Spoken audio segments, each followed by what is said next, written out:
जय हरी बंधू भगिनींनो, मी संचित तुळशीराम पवार आपले श्री रेणुकाई वैदिक ज्योतिष केंद्र व श्री विश्वकर्मा वास्तुशास्त्र पहुर कसबेमध्ये हार्दिक स्वागत करीत आहे। मी आपणासोबत यूट्यूब व व्हॉट्सअपच्या माध्यमातून जोडला गेलो आहे। माझ्या यूट्यूबला आपला सर्वांचा चांगला प्रतिसाद मिळत आहे, याचा खूप आनंद वाटतो।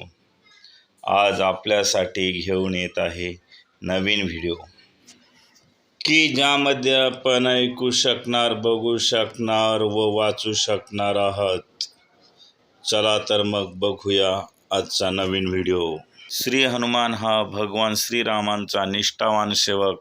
हनुमान आपल्या असीम भक्ती, अफाट शक्ती, विनम्रता अशा अनेक गुणांसाठी पूजला जातो। हनुमानाच्या जन्माची कथा श्रीरामांच्या जन्माशी निगडीत आहे। हनुमानांचे वडील केसरी आणि आई अंजनी हे वानर होते। अंजनी आपल्याला मूल व्हावे म्हणून महादेवाची पूजा करत होती। अयोध्येचा राजा दशरथ आणि त्याच्या 3 राण्या हे सुद्धा आपल्याला मूल व्हावे म्हणून देवाची प्रार्थना करत होते। त्यांनी आपल्या गुरूंच्या सांगण्याप्रमाणे पुत्र कामेष्टी यज्ञ केला। या यज्ञाचा प्रसाद म्हणून 3 राण्यांना अग्निदेवाकडून प्रत्येकी एक फळ मिळाले। राणी कैकेयीच्या हाती आलेले फळ एक घार घेऊन पळाली, पण उडताना तिच्या हातून ते दिव्य फळ निसटले। हेच फळ वाऱ्याने अंजनीच्या हातात पडले। आजूबाजूला त्या फळाचे झाड नसताना आपोआप आपल्या हाती आलेले फळ तिने देवाचा प्रसाद म्हणून श्रद्धेने ग्रहण केले। अयोध्येत सुमित्रेने आपले फळ कैकेयीसोबत वाटून खाल्ले। त्या दिव्य फळांच्या प्रभावाने अयोध्येत 3 राण्या आणि अंजनी यांना सर्वांना मुले झाली। केसरी आणि अंजनी यांना चैत्र पौर्णिमेला जो मुलगा झाला त्याचे नाव ठेवले मारुती। मरुत म्हणजे वारा किंवा वायू।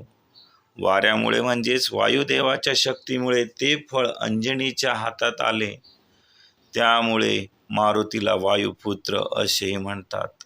शंकराच्या कृपेने झालेला हा बलवान मारुती रुद्रावतार असल्याची ही श्रद्धा आहे। मारुती अत्यंत शक्तिशाली होता।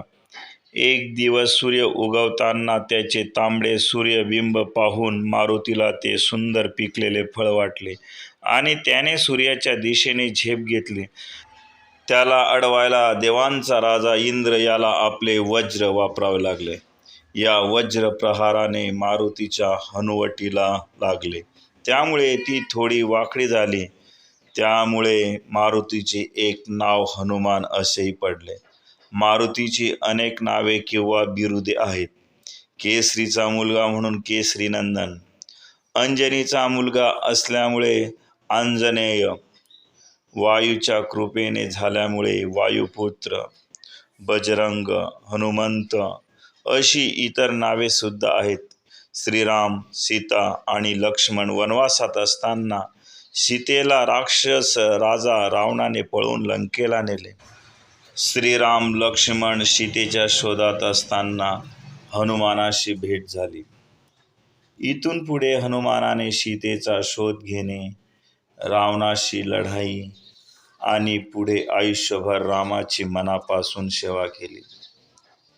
त्यामुळे सहसा जिथे रामाची मंदिरे आहेत तिथे त्यांच्या बाजूला हात जोडलेला हनुमान असतोच। त्याला भक्तांचा शिरोमणी म्हटले जाते। हनुमान चिरंजीव म्हणजेच अमर आहे। त्यामुळे असे म्हणतात की तो आजही जिवंत आहे। हनुमानाच्या अतुलनीय बळामुळे त्याला बळाची देवता म्हटले जाते। चैत्र पौर्णिमेला घरोघरी श्री हनुमान चालीसा पठण करतात।